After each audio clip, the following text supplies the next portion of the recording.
ओ यीशुआ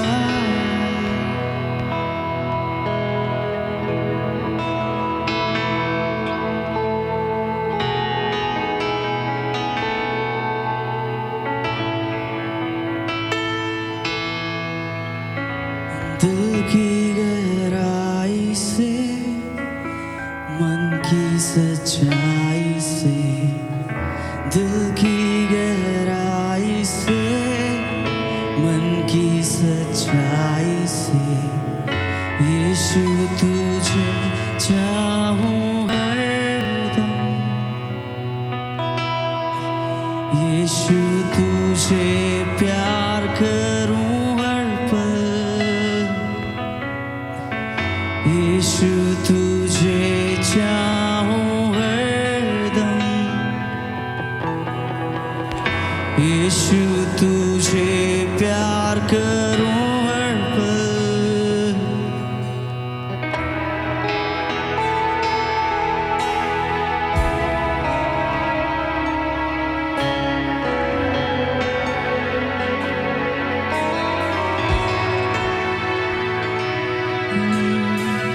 दिल की गहराई से मन की सच्चाई से दिल की गहराई से मन की सच्चाई से यीशु तुझे चाहूं हरदम यीशु तुझे प्यार करूं हर पल यीशु तुझे चाहूं हरदम यीशु तुझे प्यार करूं हर पल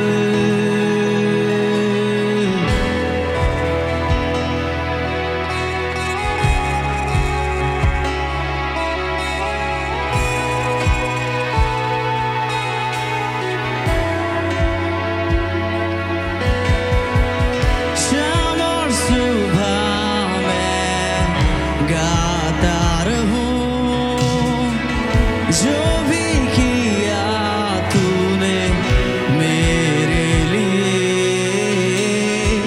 घोर अंधकार से मैं गुजरूं भी तो चरवाहा है तू क्यों डरूं मैं पीछे ना हटूंगा कभी मैं तू जो चाहेगा करूंगा मैं ताकूं हमेशा तुझी को मैं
इत्र के समान ढेलूंगा मैं,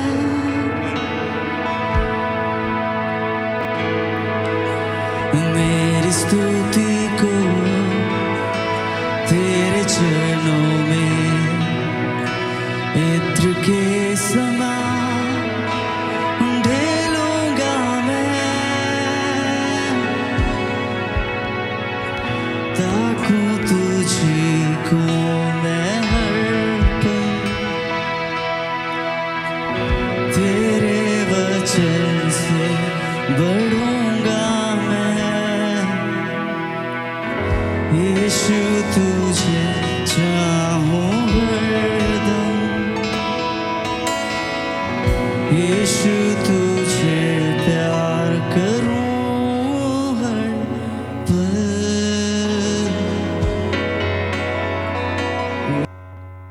ऐसा समय जरूर आता है जहां पर हमारे हालात हमारे हाथों से क्या हो जाती है, निकल जाती है। हालात हमारे हाथों से बाहर होती है, परिस्थितियां हमारे कंट्रोल से बाहर होती है, समस्या बड़ी होती है और कई बार हमें दिशा दिखाई नहीं देता है। हमें समझ में नहीं आता है कि हमें क्या करना है, हमें पता नहीं चल पाता है कि हमें किस तरीके से इस परिस्थिति से बाहर निकलना है। और हमारे जीवन में कभी ना कभी ऐसी परिस्थितियों का सामना हमने किया होगा जहां पे बातों का समाधान हमें नहीं मिल पाता। परिस्थितियां ऐसी होती है जो हमारे हाथों में नहीं होती। समस्या इतनी बड़ी होती है कि कई बार हम उसका समाधान करते करते थक जाते हैं। और ऐसी परिस्थिति आज हम भारत में देख सकते हैं। मसीहों के जीवन में आज ऐसी परिस्थितियां उन्हें घेरी हुई है। हम भारत में जहां भी देखें, हम मसीहों को क्या किया जा रहा है, सताया जा रहा है। आज मसीह ऐसी परिस्थिति में है जहां उन्हें नहीं मालूम कि वो कैसे इस परिस्थिति से वो निकले। आज जहां भी देखें, चर्च और प्रभु के कार्य को रोका जा रहा है। जहां भी हम देखें वहां पे हमें परसिक्यूशन का सामना करना पड़ रहा है। और खास करके हमारे छत्तीसगढ़ में आज जगहों में, हर एक जगहों में हम देखते हैं कि आराधना करने से हमें रोका जा रहा है, परमेश्वर के वचन को सुनने से रोका जा रहा है। आज मसीह ऐसी परिस्थिति में है जहां पे हम कईयों को लग रहा है कि हम क्या करें और कैसे इस परिस्थिति से हम बाहर आए। हम बाइबल में कुछ ऐसी परिस्थिति को हम देखते हैं और हम उन परिस्थितियों को देखकर आज हम उससे सीखने की कोशिश करेंगे कि जब परिस्थिति हमारे हाथों से बाहर हो, समस्या हमारे हाथों से बाहर हो, हमारे नियंत्रण से, हमारे कंट्रोल से बाहर हो, तो हमें क्या करने की आवश्यकता है। जब हमें चारों तरफ से हमें सताया जा रहा है, हमें रोका जा रहा है, उस जगह में हमें क्या करना चाहिए, हमें ऐसे परिस्थिति में हमें कैसे बने रहना है और कैसे हम उस परिस्थिति से हमें निकलना है। Praise the Lord. मैं आप लोगों का ध्यान मरकुस रचित सुसमाचार उसका 4 अध्याय उसके 35 पद से लेकर उसके 40 पद तक मैं आपके ध्यान को केंद्रित करना चाहूंगा। यहाँ पे भी हम ऐसे ही कुछ ऐसी परिस्थिति को देखते हैं, ऐसी समस्या को देखते हैं जहाँ पर चेले अपने आप को ऐसे परिस्थिति में पाते हैं कि वे उस परिस्थिति को नियंत्रण नहीं कर पा रहे हैं। वे अब उस परिस्थिति को झेल नहीं पा रहे हैं। उस परिस्थिति एक ऐसी परिस्थिति उन्हें घेरे हुए है जो परिस्थिति क्या कर रही है, उन्हें डरा रही है, उन्हें डुबा रही है, उन्हें परेशान कर रही है। वो नहीं जानते हैं कि उस परिस्थिति, उस समस्या को कैसे लड़े, उस तूफान में वो कैसे खड़े रहे। Praise the Lord, hallelujah. यहाँ पे हम देखते हैं चेले क्या है, अपने आप को एक ऐसी परिस्थिति में घिरा हुआ देख रहे हैं जहां वो कुछ नहीं कर पा रहे। वो परिस्थितियों को देखकर वो डर गए हैं। वो परिस्थितियों में अपने आप को ऐसा घिरा हुआ पा रहे हैं जहां वो प्रयास तो किए लेकिन वो हार गए।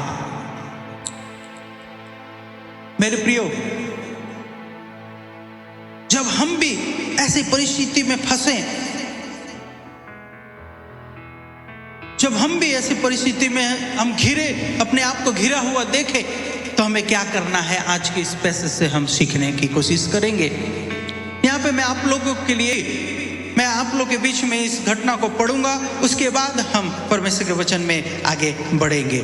मरकुस रचित सुसमाचार उसका 4वां अध्याय और उसके 35वें पद में से आगे इस प्रकार से लिखता है, उसी दिन जब सांझ हुई तो उसने चेलों से कहा, आओ हम पार चले।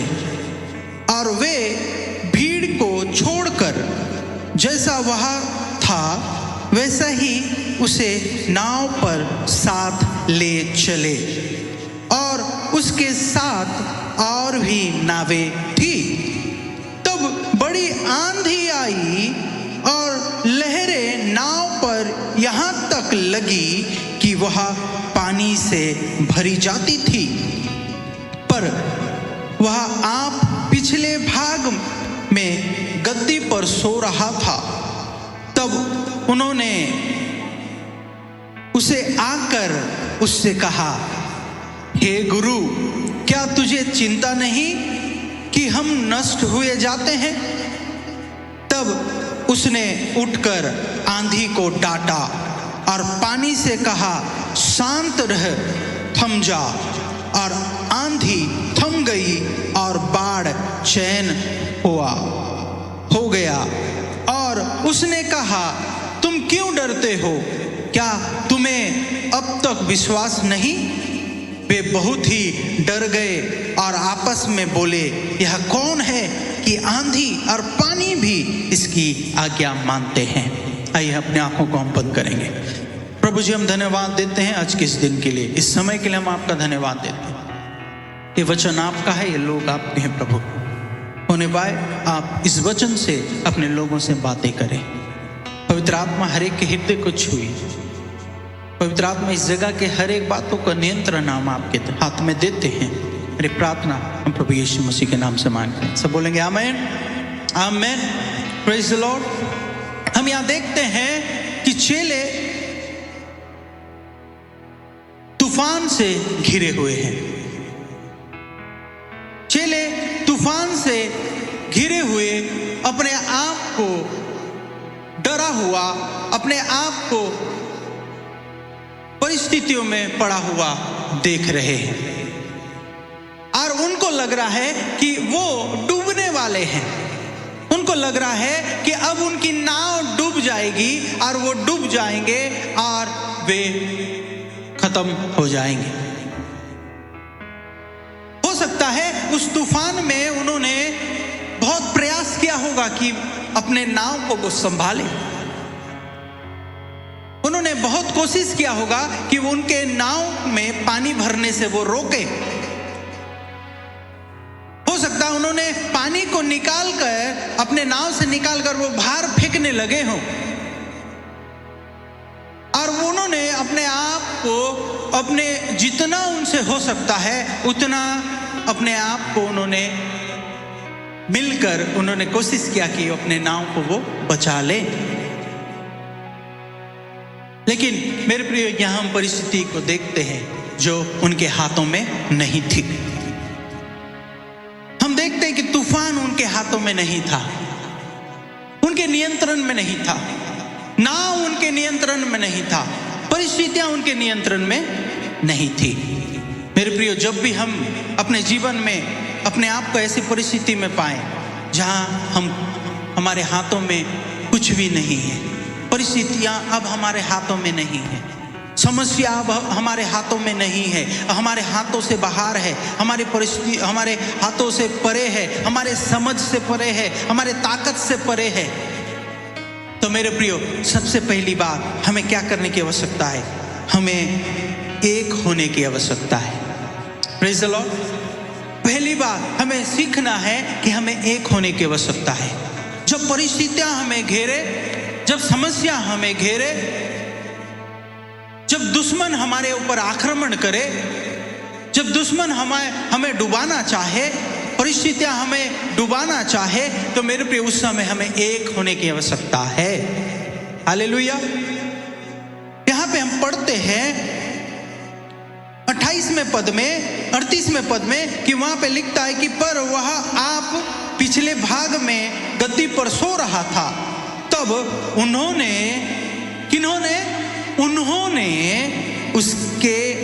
उसके पास जाकर उससे कहा। क्या किसने कहा? उन्होंने। वहां पे हम देखते हैं चेले एक लोग यीशु मसीह के पास नहीं गए, परंतु उन्होंने मिलकर यीशु मसीह के पास जाकर कहा। उन्होंने मिलकर यीशु मसीह के पास जाकर कहा। मेरे प्रियो, जब भी परिस्थिति आपके हाथ से बाहर हो, समस्या आपके हाथ से बाहर हो, जब आपको लगे कि अब आप थक गए हैं, आप लड़ नहीं सकते हैं, मेरे प्रियो, सबसे पहली बात आपको एक होने की आवश्यकता है। आपको कलीसिया में एक होने की आवश्यकता है। अपने आत्मिक दोस्तों के साथ, अपने आत्मिक मित्रों के साथ, अपने प्रार्थना संगियों के साथ आपको एक होने की आवश्यकता है। और जब आप एक होंगे और एक होकर जब प्रभु के पास जाएंगे, आप अपने समस्या का समाधान को देखेंगे।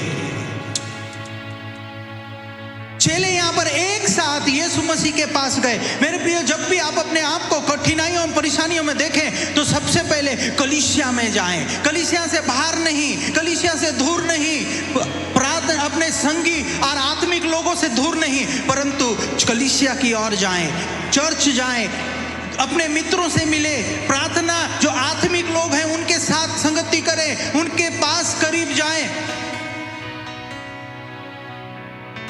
परंतु आप संगति में आए, आपको एक होना है। क्या होना है? आपको एक होना है।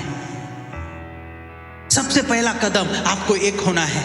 मेरे प्रियो, शैतान चाहता है कि जब आप परिस्थितियों में पड़े तो शैतान आपको हमेशा अकेला करना चाहता है। वो आपको परिस्थितियों में दबाने के लिए वो कोशिश करता है कि आप अकेले हो जाएं।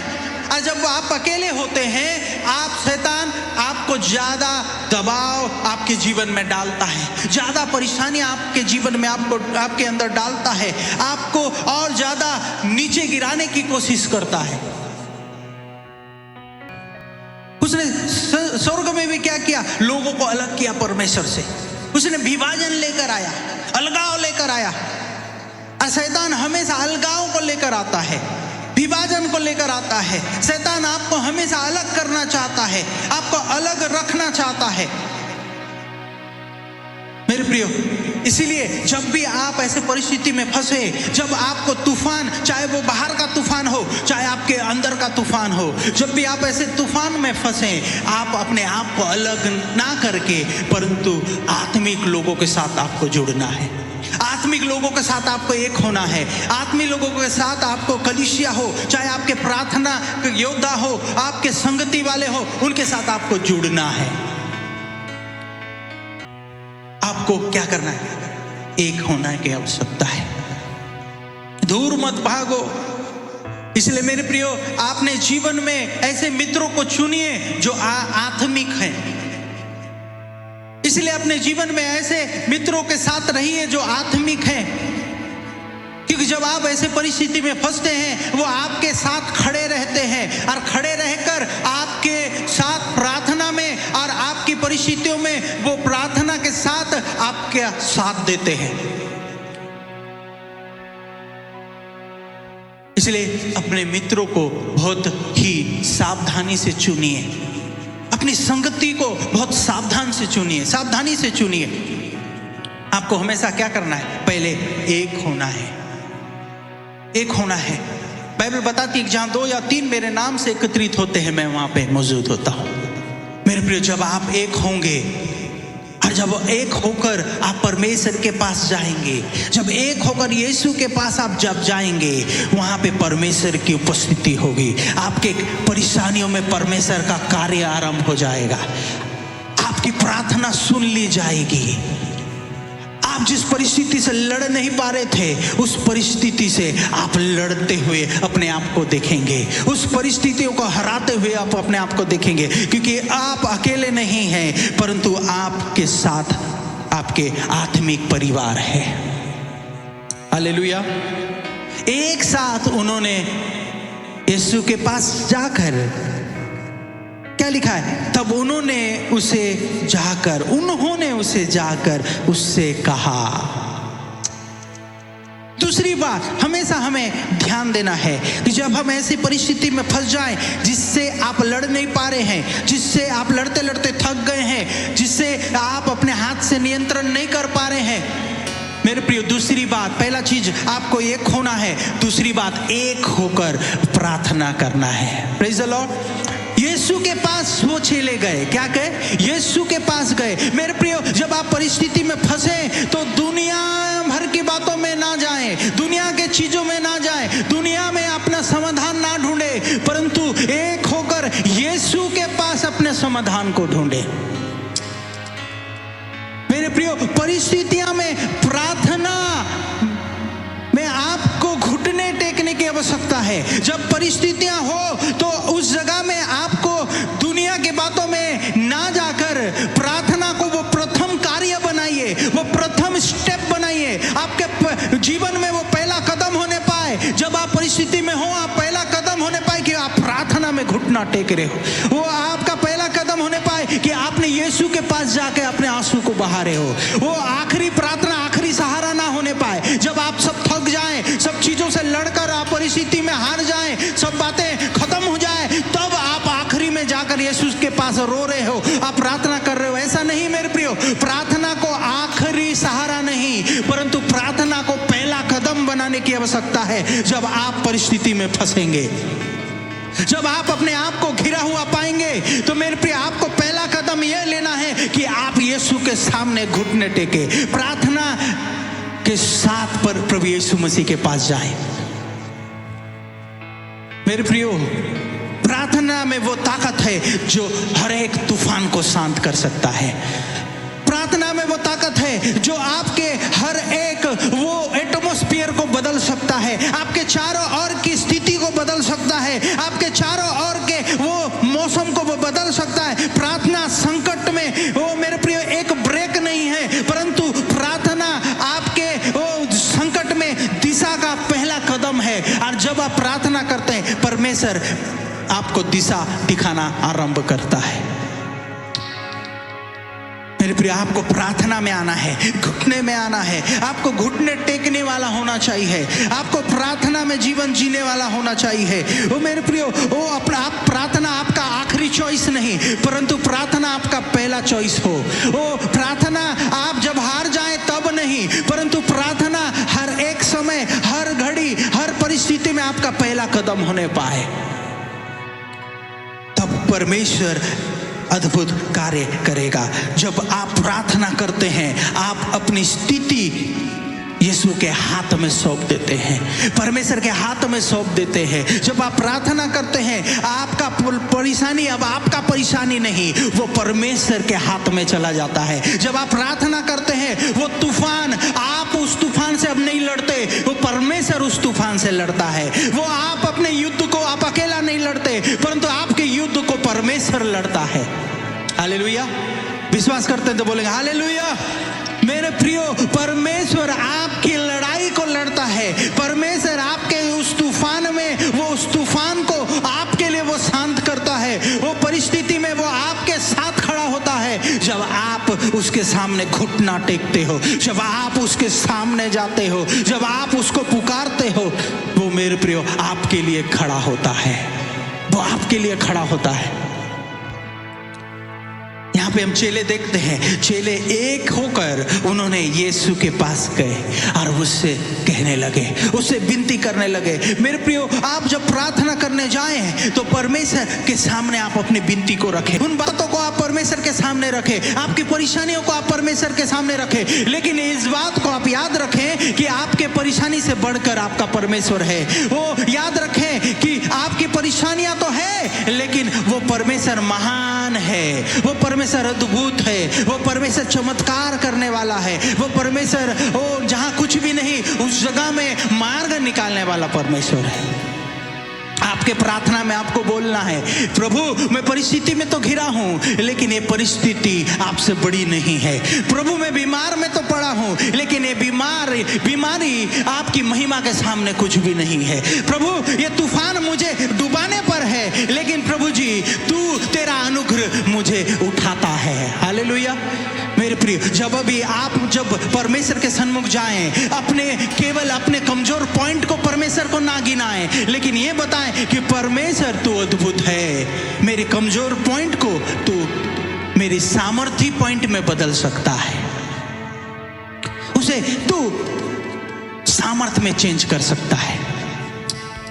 Praise the Lord. इसलिए मेरे प्रियो, चिंता ना करें, प्रार्थना करें।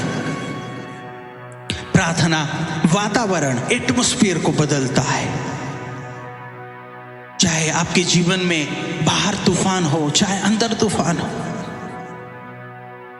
आप में से कई लोगों ने इस स्थिति को आपने जरूर अनुभव किया हो, जहां आपके अंदर तूफान चल रहा हो, आपके अंदर स्थिरता ना हो, आपके अंदर तूफान उस लहरों के समान उफन रहा हो, चीजों को लेकर चिंता, फिकर, डर आपके अंदर बह रहा हो। मेरे प्रियो, आपको घुटने में आने की आवश्यकता है, उस प्रभु यीशु के पास जाने की आवश्यकता है, उस यीशु के पास जाकर आपको बोलने की आवश्यकता है, उस यीशु को याद करने की आवश्यकता है। आमीन, हालेलुया। तीसरी बात, जब हम ऐसी परिस्थिति में फंसे, तीसरी बात, हम जब कभी भी ऐसी परिस्थिति में फंसे तो हमें याद करना है परमेश्वर के वायदा को। हालेलुया। मेरे प्रियो, परमेश्वर के वायदा को, परमेश्वर के वचन को हमें याद करना है। मैं ऐसा क्यों कह रहा हूं मेरे प्रियो? हमेशा परमेश्वर प्रावधान से पहले अपने वायदा को लेकर आता है। परमेश्वर पहले प्रोवाइड करने से पहले वायदा को देता है। यदि हम इस कॉन्टेक्स्ट में बात करें, जब हम 35वें पद को पढ़ते हैं, तब यीशु ने उनके चेलों से पहले ही कह दिया। क्या कहा उसने कहा कि, तो उसने चेलों से कहा, आओ हम पार चले। Praise the Lord. क्या कहा उसने? आओ हम पार चले। मेरे प्रिय, ये परमेश्वर का वचन है, ये परमेश्वर का वायदा है। प्रावधान बाद में आएगा, लेकिन आपको क्या याद रखना है? उसके वचन को याद रखना है, उसके वायदों को याद रखना है। यदि उसने कहा है तो वो पूरा होगा। यदि उसने कहा है तो उसे वो पूरा करेगा। यीशु ने उनसे कहा कि पार चले, यानी कि तुम पार जाओगे, तुम पार करोगे, हर एक परिस्थिति को तुम पार करोगे, हर एक बाधाओं को तुम पार करोगे, हर एक कठिनाइयों को तुम पार करोगे, हर एक बातें जो तुम्हें रोकती है, तुम्हें कमजोर करती है, चाहे वो इंग्लिश हो, चाहे वो बीमारी हो, चाहे वो पैसा का प्रॉब्लम हो, चाहे वो फैमिली का प्रॉब्लम हो, यीशु ने कहा है तुम पार करोगे तो तुम पार करोगे। Praise the Lord, hallelujah. मेरे प्रिय, यहाँ क्या कह रहा है? यीशु ने उनसे कहा कि आओ हम पार चले। मेरे प्रियो, यदि आप वायदा को पहचानोगे तो आप प्रावधान को भी पहचानोगे। आप वायदा को पहचानोगे तो परमेश्वर जब आपके जीवन में प्रावधान को लेकर आएगा, जो वो प्रोवाइड करेगा, वो अद्भुत बातों को आपके जीवन में आपको निकालने के लिए लेकर आएगा, तब आप उसे भी पहचान पाओगे। लेकिन वायदा को यदि आप भूल जाओगे, प्रावधान को आप नहीं पहचान पाओगे। जो परमेश्वर आपके जीवन में आपके थ्रू करना चाहता है उसे आप पहचान नहीं पाओगे। परमेश्वर आपके लाइफ से जो अद्भुत करना चाहता है उसे आप पहचान नहीं पाओगे। जानना है, उसके वायदे को याद रखना है। जब यीशु ने उनसे कहा कि आओ हम पार चले, तो ये एक प्रॉमिस है कि प्रभु यीशु मसीह उनको सुरक्षा से उनको पार करवाएगा। यह वाक्य उनकी सुरक्षा का वायदा है, क्योंकि उसने उनसे कहा है कि चलो हम पार चले। मेरे प्रिय, यदि यीशु ने कहा है कि वो दूसरे किनारे की ओर हमें लेकर जाएगा, तो मेरे प्रियो, कोई भी तूफान आपको डुबा नहीं सकता है। कोई भी परिस्थिति आपको रोक नहीं सकता है। यदि आपको उसने कहा है कि तुम पार करोगे, तो कोई भी तूफान आपके नाव को डुबा नहीं सकता है, आपके जीवन को डुबा नहीं सकता है, आपको परिस्थितियां दबा नहीं सकती है। मेरे प्रियो, यीशु ने आपसे वायदा किया है। हम देखते हैं कि यीशु मसीह ने वायदा को दिया चेलों को, और वायदा तूफान से पहले मिला। वायदा तूफान से पहले मिला चेलों को, फिर बाद में तूफान आया। मेरे प्रियो, यदि आपके जीवन में तूफान आया है, आपके अंदर तूफान उठ रहा है, आपकी परिस्थितियां आपको डुबाने पर है, तो याद करिए कि आपको कहां पे वायदा मिला है। याद कीजिए कि कहां पे ये परमेश्वर ने आपसे वायदा किया है, क्योंकि तूफान बाद में आता है, पहले वायदा आता है। आप आज तूफान से लड़ रहे हैं, यदि आप परिस्थिति से लड़ रहे हैं, आज आपके परिवार से आप लड़ रहे हैं, तो मेरे प्रियो, याद कीजिए कि परमेश्वर ने आपसे कहां पर आपसे वायदा किया है। परमेश्वर ने आपको कहा है कि मैं तेरे संग हूं। आज आपका जेब खाली है, तो याद कीजिए कि परमेश्वर ने कब आपको कहा है कि मैं तुझे लेकर चलूंगा। मेरे प्रियो, वायदा को याद रखना है। क्या करना है? वायदा को याद रखना है, क्योंकि वायदा तूफान से पहले आता है। चौथी बात, जब हम ऐसी परिस्थिति में घिरे तो हमें क्या करना है? हमें आज्ञा का पालन करना है। Praise the Lord. चमत्कार परमेश्वर का कार्य है और आज्ञा का पालन हमारा कार्य है। मार्ग निकालना परमेश्वर का कार्य है, पर परिस्थिति में बने रहना हमारा कार्य है। मैं फिर से एक बार दोहराऊंगा, आज्ञा मानना हमारा कार्य है, लेकिन चमत्कार करना परमेश्वर का कार्य है। आपको नाव को तैयार करना है। अगर यीशु ने कहा है चलो पार चले, तो आपको नाव को तैयार करना है।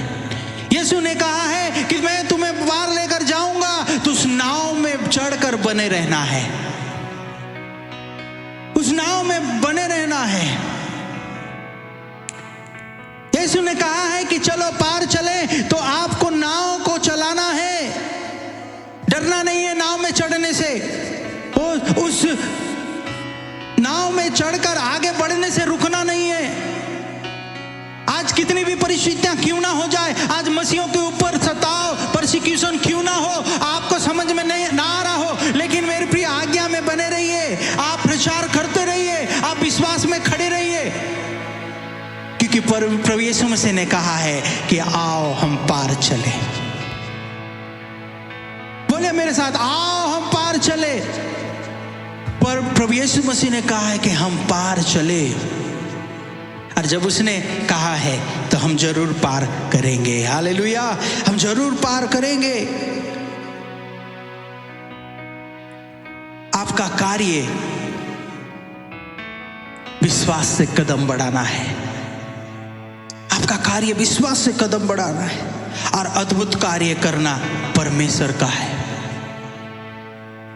मेरे प्रियो, आपको कुछ नजर ना आए, ना आ रहा हो, लेकिन परमेश्वर आपके जीवन में अद्भुत करना चाहता है।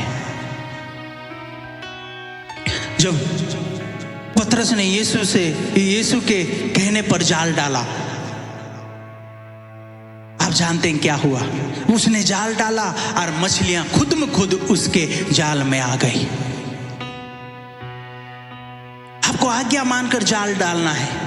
आपको आज्ञा मानकर के यीशु ने कहा है कि हमके पार जाना है, तो आपको नाव पर चढ़ जाना है, नाव को तैयार कर लेना है। और हर एक बातें परमेश्वर आपके लिए नियंत्रण में लेकर आएगा। हर एक बातें आपके जीवन में नियंत्रण में आएगी, आपके कंट्रोल में वो लेकर आएगा। मेरे प्रियो, इसलिए आपका एक हाँ परमेश्वर के चमत्कार के लिए आपके जीवन में द्वार को खोलता है। आपका एक हाँ परमेश्वर के चमत्कार का कार्य के लिए आपके जीवन में द्वार को खोलता है। लेकिन आप ना कहेंगे, वो द्वार कभी नहीं खुलेगा और वो चमत्कार को आप कभी नहीं देखेंगे। इसलिए आपका एक हाँ परमेश्वर के चमत्कार आपके जीवन में लेकर आता है। मेरे प्रियो, विश्वास से कदम बढ़ाइए और बाकी प्रभु पे छोड़ दीजिए। फाइनेंशियल परिस्थिति में आप घिरे होंगे, आप सोचते होंगे कि मेरा मदद कौन करेगा, मेरी सहायता कौन करेगा, मेरी जरूरतें पूरा कौन करेगा, मेरी जरूरतें कैसे पूरी होगी। प्रभु, ये मेरे हाथ में नहीं है, प्रभु ये मेरे नियंत्रण में नहीं है। लोग हमें सता रहे हैं प्रभु, हमें रोक रहे हैं। हम लड़ने के लिए नहीं बुलाए गए प्रभु जी, हमें झगड़ा करने के लिए नहीं बुलाए गए हैं प्रभु। ये मेरे हाथ में नहीं है। हमें एक होकर आज प्रार्थना करने की आवश्यकता है। हमें एक होकर प्रभु के पास जाने की आवश्यकता है और हमें उसकी आज्ञा मानने की आवश्यकता है। आमीन। तब वो कार्य करेगा, वो अद्भुत कार्य करेगा। और हम जानते हैं कि यीशु मसीह, बाइबल बताती है 39 और उसके 40वें अध्याय में कि उसने उठकर आंधी को क्या किया? डांटा। तब उसने आंधी को डांटा और पानी से कहा, शांत रहे, थम जा। हालेलुया। मेरे प्रियो, जब यीशु आपके जीवन में उठेगा तो मेरे प्रियो हर एक परिस्थितियां शांत हो जाएगी, हर एक विरोधी शांत हो जाएंगे, हर एक कठिनाइयां शांत होकर थम जाएगी। मेरे प्रियो, आपको यीशु के पास जाने की आवश्यकता है। आपको यीशु के पास जाने की आवश्यकता है। तूफान आपका नहीं पर प्रभु का क्षेत्र है।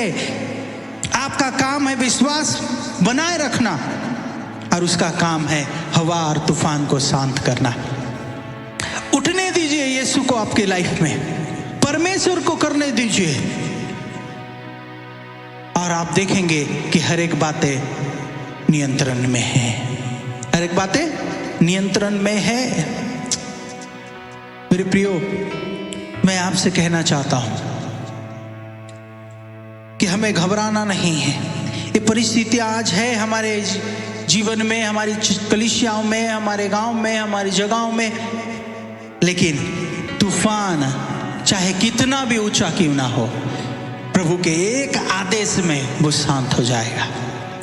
प्रभु के एक आदेश में हर एक वो लहरें शांत हो जाएगी।